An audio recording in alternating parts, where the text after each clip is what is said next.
Welcome to the Center for Advanced Studies in Child Welfare. This module is entitled Health and Mental Health Literacy and their Link to Health Disparities in Immigrant and Refugee Families, an Overview and Implications for Practice. My name is Jenni McHugh, and I will be your narrator during the module. I am a research assistant for Dr. Hee Lee at University of Minnesota's School of Social Work.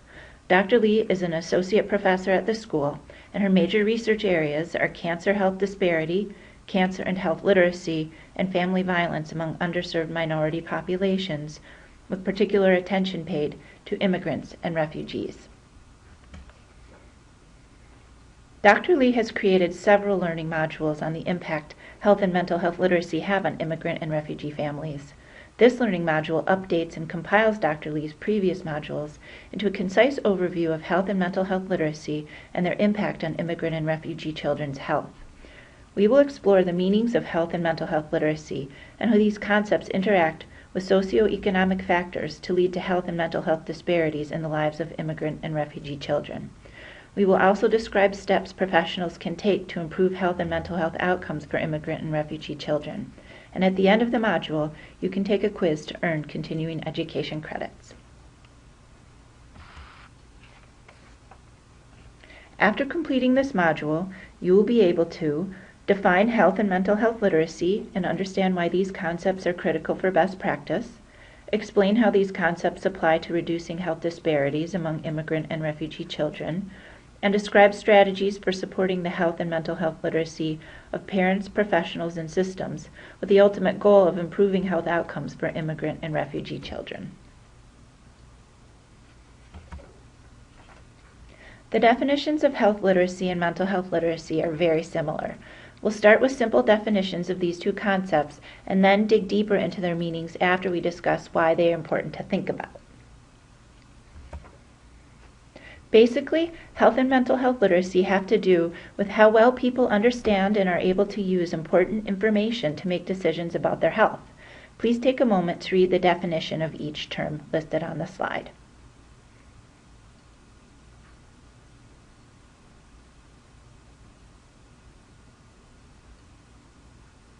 Notice that there is an extra dimension to the definition of mental health literacy. Mental health literacy always includes people's beliefs about mental health as an important part of the equation. While a significant amount of scholarship and research has concerned itself with the concept of health literacy, the concept of mental health literacy is still under development. The term mental health literacy was first used about 14 years ago in a paper by A.F. Joram and colleagues. Today, a widely accepted way to talk about someone's mental health literacy is to consider a person's knowledge about mental disorders, their beliefs about mental health disorders, and their ability to access, understand, and use information to recognize and manage mental health disorders. Take note of the three components: knowledge, beliefs, and ability to understand information. Later in the module, we will talk about parental health and mental health literacy because they have a strong impact on children's health and well-being. And for the purposes of this module, I will refer to health literacy and mental health literacy sometimes as the term health mental health literacy or simply as health literacy. Please remember that I am speaking about both terms. So why are health and mental health literacy important? Well, they can have a strong influence on health outcomes. For instance, low mental health literacy rates are more common than ideal among particular groups of the U.S. population and lead to individuals in these groups seeking less preventative care, not following treatment plans when diagnosed, and having longer hospitalizations than individuals with higher health literacy. And as you can imagine, the cost of these disparities adds up. When we think about the impact of low mental health literacy rates on children, we think specifically about parental literacy.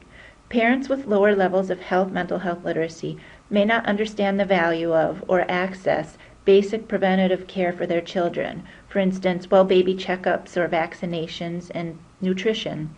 They may not have enough information about the vital relationship between emotional well-being and child development to make informed decisions when looking for child care.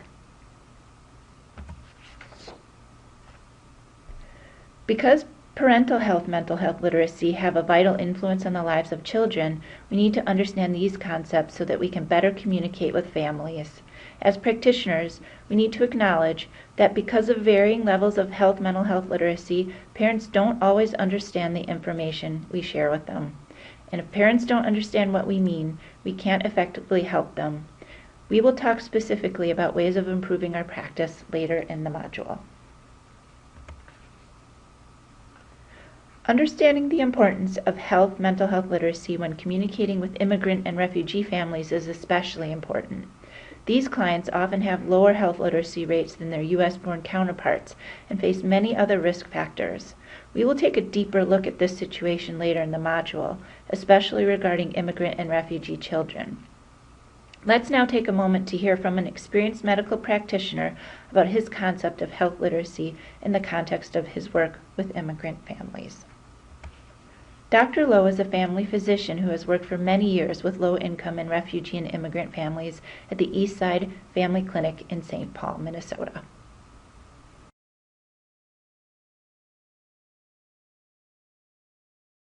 I would define health literacy as one's basic understanding of health, such as healthy lifestyles, basic use of medications, a basic understanding of a disease or diagnosis, understanding the interaction between a provider and a patient, understanding how to access, just basic understanding how to access healthcare, understanding what takes place when you go to a clinic, and understand about follow-up, understanding a treatment plan. I think simple things like that. Health literacy in general, I think it's low among a lot of population. Mm-hmm. But it's more extensive, I think, in immigrant and refugee populations. And I think it begins with not only language barrier, but also perhaps a lot of the immigrants or refugees, they also do not have just literacy to begin with.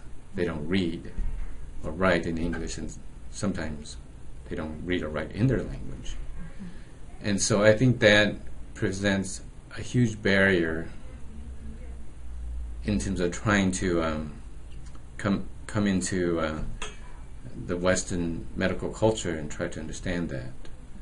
And so I think for English speakers and people who are literate in English, there's a lot of educational resources that are often given to them in the form of a pamphlet or a booklet, which they could open up and they can read and try to understand. Whereas for immigrant families or refugee families, you can't really just give them a pamphlet in English, because they may not be able to read it or understand it. And there are, even in some of our Hmong population, you can give them a booklet or a pamphlet translated in Hmong, and they may not be able to read in their own language. So I think from that reference point, it's difficult for them to acquire that basic knowledge, that basic literacy about health issues. And then there's also cultural issues. The Western medical culture is a barrier to their understanding, and their own culture is also a barrier to their understanding of what's happening. Mm-hmm. Okay. Because I think that we do have patients who come from a different culture. They bring in their own perception of illness and health and management of a medical problem into the setting where they're expected to understand a different culture of how to look at treatment plan and how to manage a and illness. And so that environment creates a lot of conflict and misunderstanding. Now that we know why health and mental health literacy are important, we will explore what these concepts mean for individuals, parents, practitioners, and systems. By digging deeper into the importance of health mental health literacy on a variety of levels, we can better adjust our work to impact health outcomes for families across levels of care. Let's first review the impact of low health mental health literacy on individuals. Individuals with lower literacy rates are less likely to seek preventative care, are less likely to follow prescribed treatments, stay in the hospital longer, and may struggle to ask for help making healthcare decisions. Parents with low levels of health mental health literacy may struggle to understand or access basic care for their children, such as signs and symptoms of mental health disorders, when to seek treatment, how to give medication, or how to follow recommendations from a health or mental health professional. We learned earlier that health and mental health literacy have slightly different definitions. Let's now examine health literacy more thoroughly. According to the Department of Health and Human Services, a person can have anywhere between a below basic to a proficient level of health literacy. Below basic health literacy includes the most simple tasks, and a proficient level of health literacy means a person can perform complex and challenging tasks. Please take a moment to read the task examples for each of the literacy levels defined by the DHHS. Notice the difference in complexity between a proficient level and a below basic level.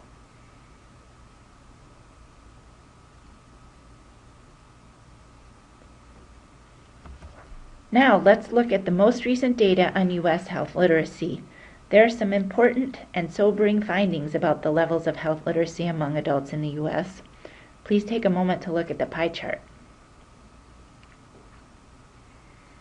Notice that only 12% of U.S. adults show proficient health literacy, and 14% of U.S. adults have a below basic level of health literacy.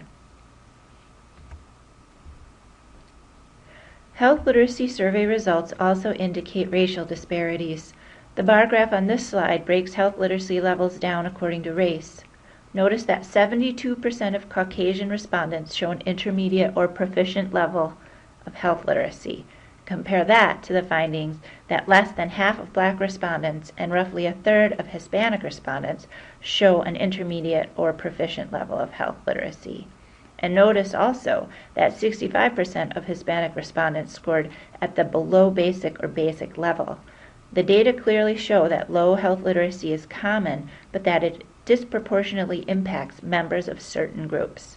These disparities are bound to influence the well-being of children across these groups. We now move from examining health literacy to further examining mental health literacy. A specific skill set like the one created for health literacy has not yet been identified for mental health literacy. However, academics suggest that assessing a person's mental health literacy level would include the categories listed on this slide: listening and speaking skills, knowledge of health issues such as general preventative care habits, familiarity with terms and medical jargon, ability to use and comprehend written and printed health-related information.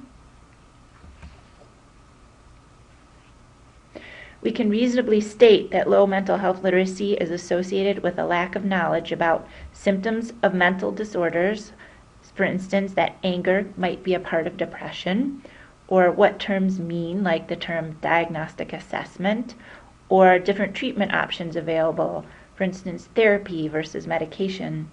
Combine all these with misinformation, such as incorrect information from poor sources, like the internet, or ineffective information from reliable sources, as when medical pamphlets and instructions are written above the 5th or 6th grade reading level so that many people can't understand it. So low mental health literacy is associated with a lack of knowledge and misinformation.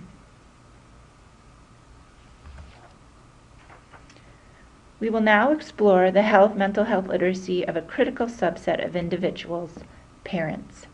In 2009, Yin and colleagues studied parents' performance on health-related tasks. Please take a close look at their findings listed on the slide here. About 29% of parents had below basic or basic health literacy. That's about a third. 68% could not enter names and birth dates correctly on a health insurance form. 66% could not calculate the annual cost of a health insurance policy on the basis of family size, and 46% could not perform at least one of two medication-related tasks. When compared to proficient counterparts, parents with below basic health literacy had much greater difficulty understanding over-the-counter medication labels and were more likely to have a child without health insurance. Such data make it pretty clear that parent mental health literacy strongly impacts children's health outcomes. Other studies have also explored the relationship between parental health literacy and children's health. DeWalt and Hink, for example, reviewed a number of studies and found this theme. Parents with low literacy had less health knowledge and behaved in ways that were less beneficial for their children's health, and their children often had worse health outcomes. On a more macro level, consider that even with the Affordable Care Act's implementation, which is intended to increase access to health and mental health services, barriers still prevent children from receiving health and mental health services via insurance. For example, one study found that almost 70% of parents were unable to enter basic information on an insurance form. You can see why families with low parental health literacy are more likely to have uninsured children in the household. As we have noted, more research has been done on parental health literacy than on mental health literacy. In general, however, parents or caregivers with low mental health literacy likely face barriers to mental health assessment and treatment for their children. Luckily, researchers at the University of South Florida have been working on a tool to measure mental health literacy. It's called the Mental Health Literacy Research Questionnaire, and its goal is to measure the mental health literacy of caregivers of children with severe emotional disturbances. It also has a component to raise literacy among providers. We now turn to explore health and mental health literacy on the systems level. Healthcare providers and mental health practitioners operate in the context of healthcare systems, which are culturally informed and bound. Health and mental health care systems in the U.S. are typically guided by the dominant culture and mainstream Western health systems. Immigrants and refugees may be shaped by a different set of expectations and beliefs. The professionals interviewed for Dr. Lee's series of modules spoke about ways in which concepts of health and healthcare are culturally informed. They emphasized that any discussion of health literacy is culturally determined. For example, concepts of health and healthcare vary according to culture. Also, expectations of health systems, medical interactions, and doctor-patient relationships are informed by culture.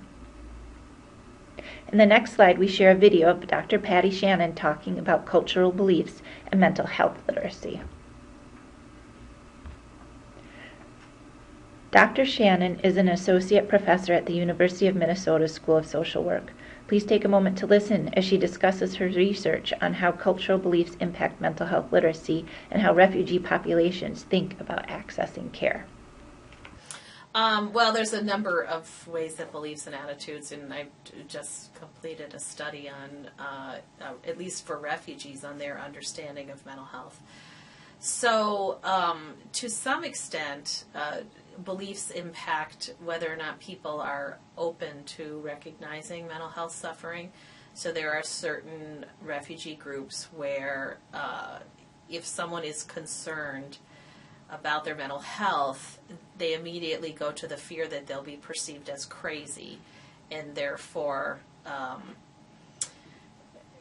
may not talk to other people about their experiences. They may not ask for help or reach out or use their ordinary channels of support for fear of how they're going to be perceived if they talk about some of the mental health symptoms that they have.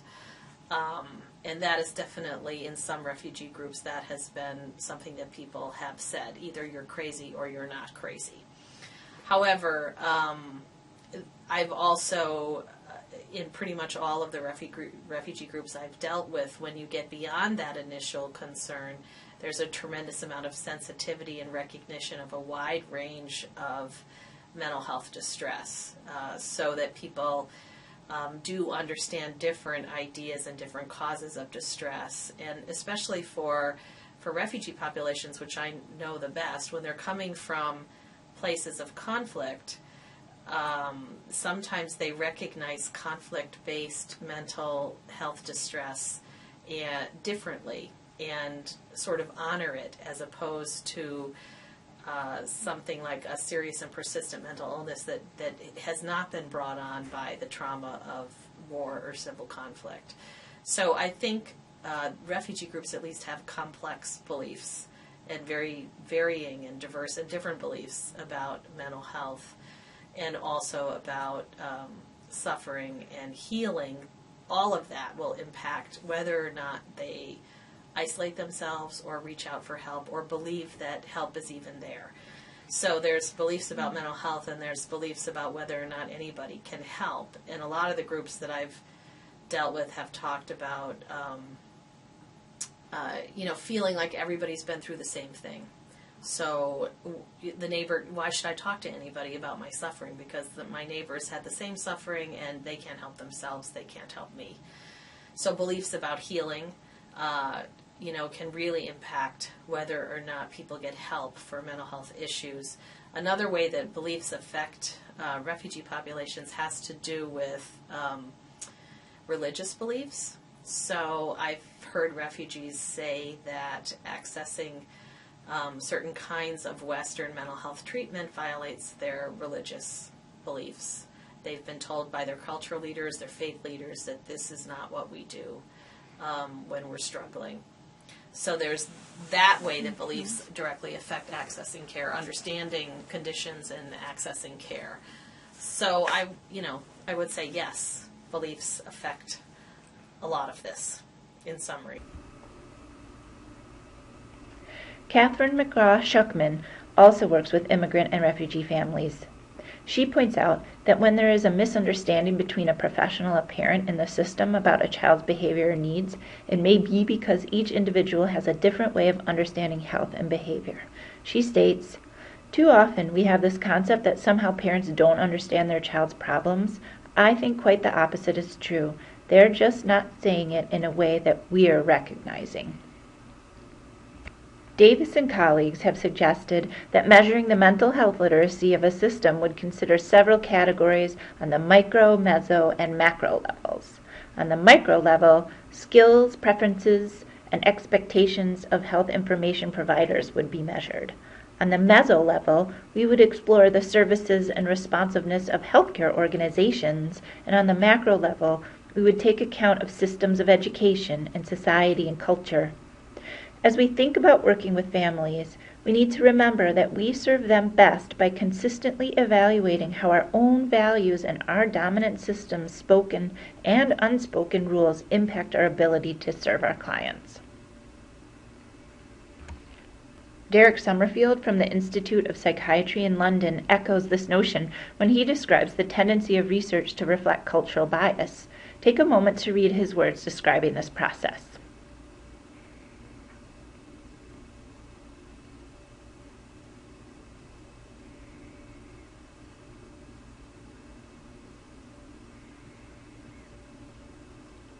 When we work with families from other cultures, we need to keep culturally bound responses in mind.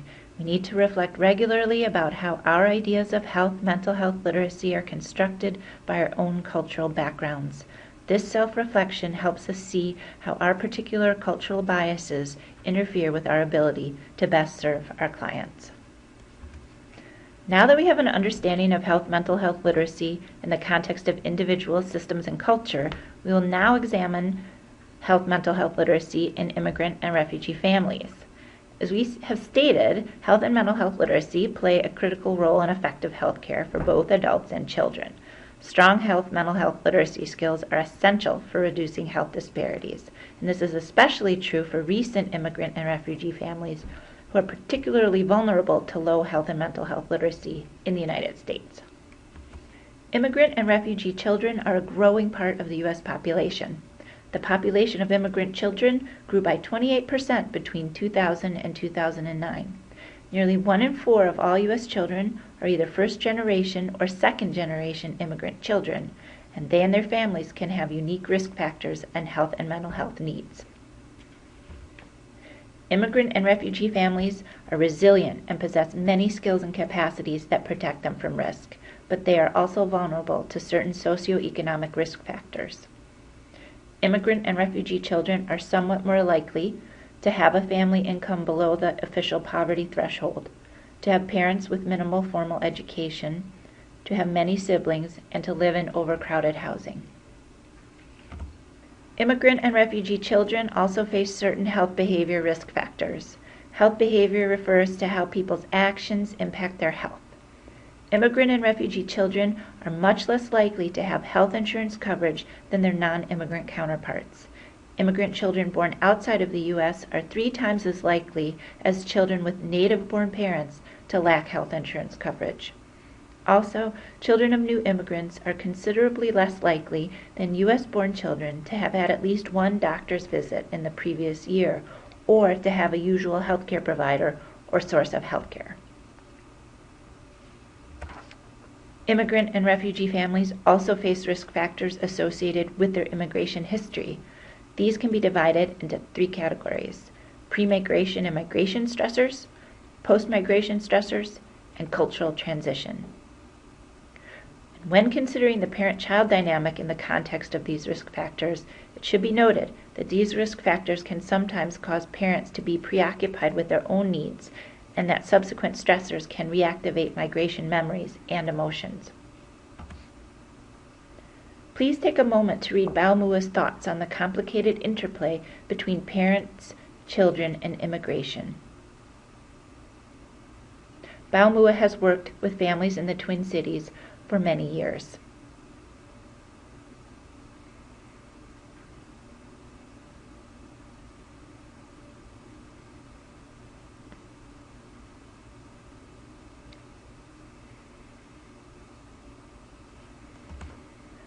Pre-migration and migration stressors for immigrant and refugee children can include traumatic exposures in their homeland, including war, famine, torture, ethnic cleansing, and natural disasters, loss of family and extended kinship networks, and difficult journeys to the United States, including stays in refugee camps.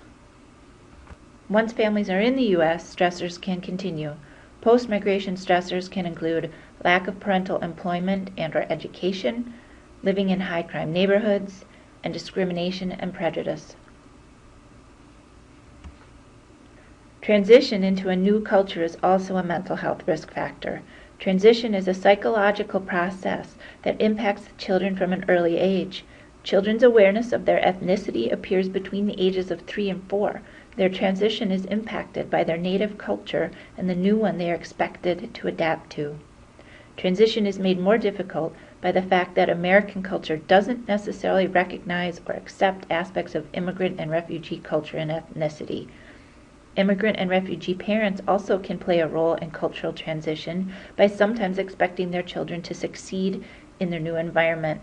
Parents also have their own challenges to adapt to, and for some, this includes a history of trauma. We will now take several slides to discuss children's mental health in the U.S. and Minnesota so that we can understand the most common mental health diagnoses of immigrant and refugee children in the broader context. 1/4 of the U.S. population is under the age of 18, and it is estimated that 13 to 20% of children in any given year experience a mental health disorder. Research shows that a prevalence of mental health disorders in children is increasing. The most recent data from the CDC reports that mood disorders were among the most common diagnoses leading to hospital stays among U.S. children in 2010. The rate of hospital stays among children for mood disorders increased 80% between 1997 and 2010. About 5% of children aged 12 to 17 report having an illicit drug use disorder in the past year, and 4% reported having an alcohol use disorder. And suicide was the second leading cause of death among children aged 12 to 17. In Minnesota, It is estimated that 9% of school-age children have a serious emotional disturbance. 5% of preschoolers are estimated to have a serious emotional disturbance. An estimated 109,000 children and youth need treatment for serious emotional disturbances.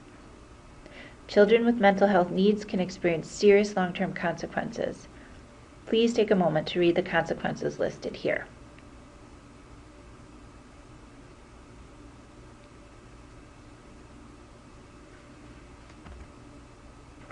For immigrant and refugee children in the U.S., anxiety, depression, and PTSD are some of the most common mental health diagnoses they receive. Practitioners can use a variety of skills and culturally informed knowledge to positively influence the outcomes for immigrant and refugee children, and we will explore these in the next and last section of this module.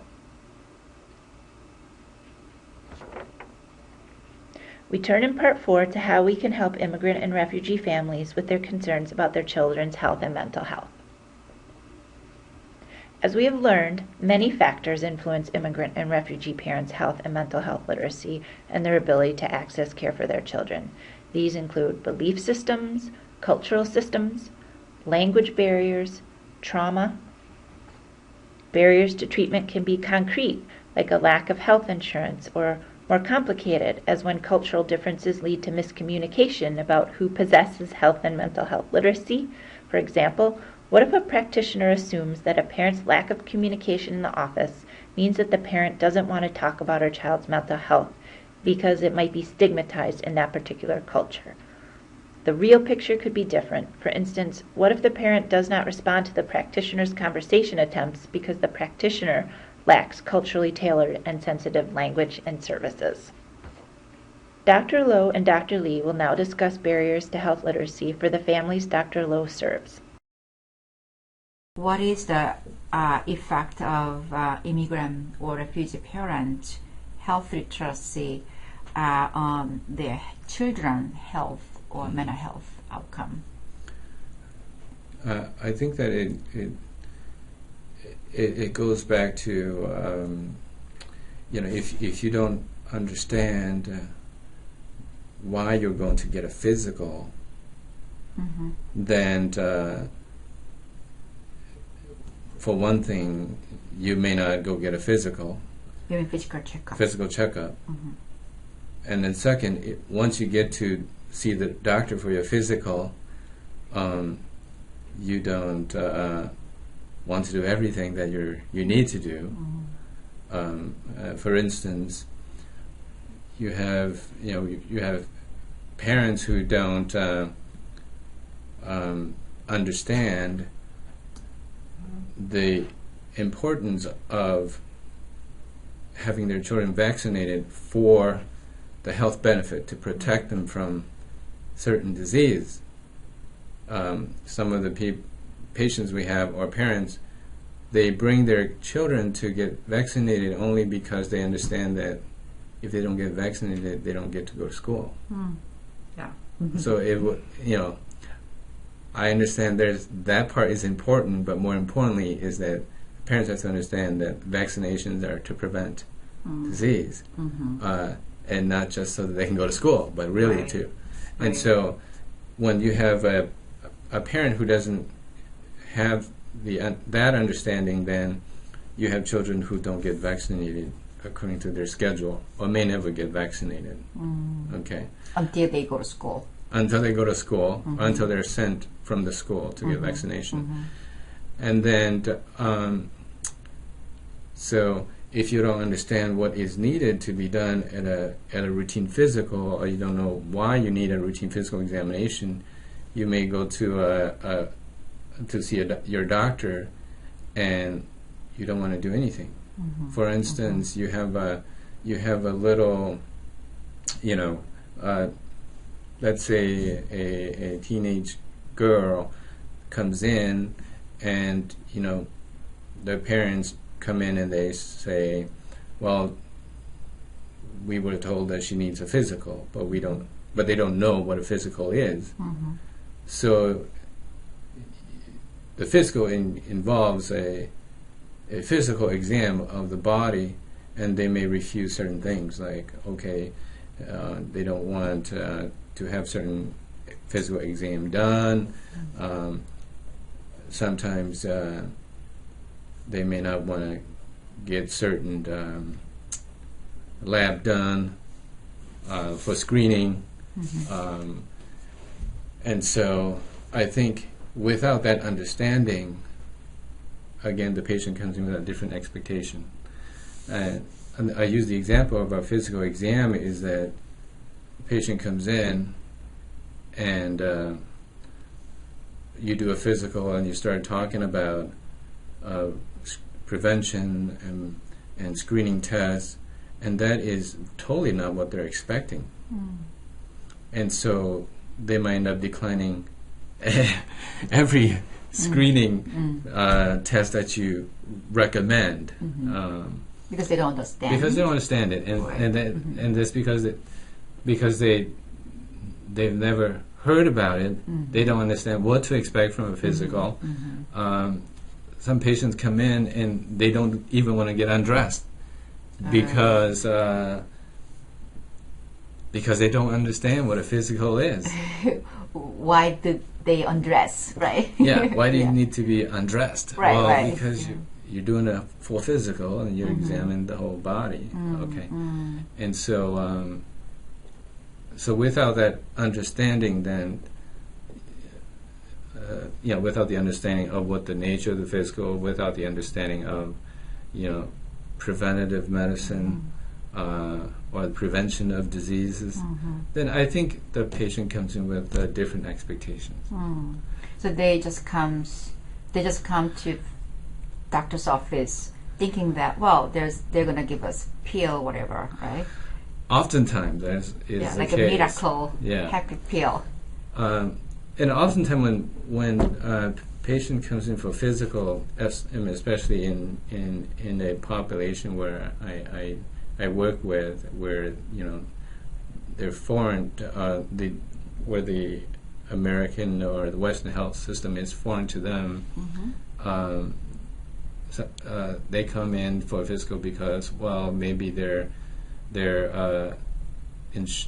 say their insurance healthcare case manager told them they needed a physical, and so they come in, and or the school says, well, this kid needs to come in for a sports physical, and they haven't had any physical, and so they don't understand what that all entails, and unfortunately, there isn't resources to educate them on this. Given what we understand about the way parental health, mental health literacy impacts children in immigrant and refugee families, what can we do to better serve them? We can contextualize our interactions, consider them in the context of cultural expectations and meanings, and through individual experiences. We can listen to others to build relationships, and we can simplify our message to better ensure being understood. We can educate ourselves and others about families' beliefs and experiences, and educate parents about health and mental health terms and systems. And we can advocate for the families we serve and collaborate with others to build stronger support networks for newcomers to our communities. Health and mental health professionals who work with refugee and immigrant families need to embrace the role of being cultural bridger. This means remembering that the burden is on you as the clinician, not on the client, to span the cultural, conceptual, and linguistic gap between the Western health literacy of our training and occupation and the cultural health literacy of clients.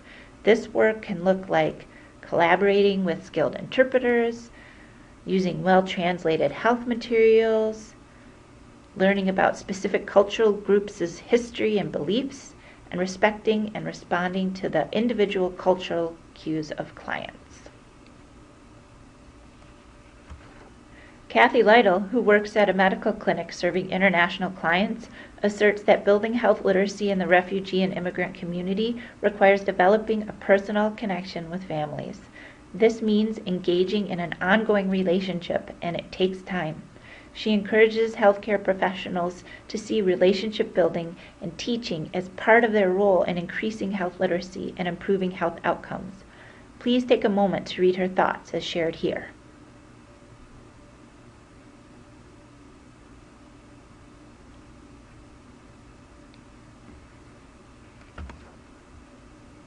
Another strategy to remember is simplify. Simplifying both written and oral communication can better ensure that information communicated is actually understood. Be as direct and clear as possible. Use an interpreter who is professionally trained so that you do not have to rely on children or family members whose own developmental stage or experiences may color how they share information. Simplify and streamline forms such as health insurance forms. Simplify labels, including only the most pertinent information, and do it in simple and clear language. And as much as possible, use pictures and graphics to communicate information, relying less on the written word, using videos as teaching tools, for instance. You could also use the teach-back method to see if you have been understood. Have the person receiving information restate it in his or her own words, and this lets you know if your message has been understood. For example, if you have explained what is said on a health form and asked a parent to sign it, ask the parent to tell you what they think they are agreeing to. Or if you have used a chart with pictures to explain healthy eating behaviors, invite the client to recap his understanding of the message. Fatima Saeed, Executive Director of Project FIND in Winona, Minnesota, states that improving outcomes for newcomers requires, quote, education on both ends. This is an interactive approach to education. For professionals, it means taking time to educate themselves about the cultures and individual experiences of clients. All types of service providers, teachers, health professionals, can learn about cultural identities and beliefs to better identify needs and make appropriate referrals. Educating families includes strategies such as creating support groups for families who have children with mental health diagnoses, or one-on-one psychoeducation about diagnoses, treatment processes, and services available for their children. Please take a moment to listen to Fatima Saeed discuss education on both ends. Ms. Saeed is the Executive Director of Project FIND, a private nonprofit organization that helps newcomers integrate into the community in Winona, Minnesota and southeastern Minnesota, and is a 2012 Minnesota Nonprofits for Excellence Award winner. The key is education on both ends, to understand family and children that you serve, to understand the culture where they're coming from, and to have time, to take time to explain in the culturally and linguistically manners that people can really understand. Because if you as a professional just speak professional language, and even if you have an interpreter must interpret exactly what you're saying. But if you don't simplify your language, and if you don't really take time to explain that person who is across of you from different culture and maybe very basic education, their first language, then you can't move forward, then you don't reach them. You really have to know who you're talking to, and what is their cultural background, what is their educational background, that they can understand what you're saying. You know, even if you talk through interpreter, you still have, it's your job as a professional to simplify the language, because my job, if I'm interpreting, is to interpret what you're saying. It's not my job to simplify your language that this person can understand. Communication and education on both ends is the key. Building mental health literacy in our communities also requires advocacy, since many immigrant and refugee families are also vulnerable or underserved in other ways. They may struggle to have their voices be heard in the public realm. Professionals can advocate for increasing availability and visibility of interpreter services, allocating funds to support impoverished communities with transportation and technology services, devoting resources toward training health and social service professionals to assess and respond to low health and mental health literacy. Advocacy can also be about building trusting relationships with respected community leaders who can stand up for those who are underserved or disempowered. Collaboration is also a key strategy for improving mental health outcomes for immigrant and refugee families. You could consider collaborating with ESL teachers to incorporate health concepts into the language curriculum. Certainly collaborate with healthcare professionals to raise awareness about low health literacy and emphasize clear communication skills. Approach teachers and administrations at schools and collaborate to equip kids with health knowledge that they can share at home. Collaborate with immigrant and refugee services to increase training and resources related to healthcare and insurance or technology.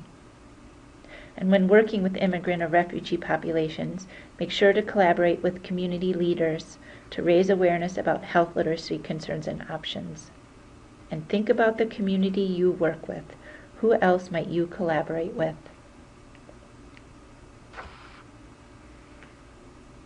Thank you for taking time to increase your knowledge about mental health literacy and its impact on immigrant and refugee children's health disparities.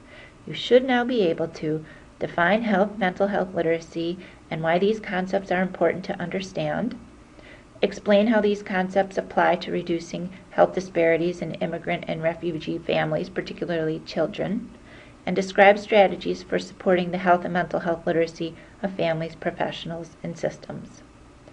Please continue through to the end of the slides to find references, contact information, and the quiz.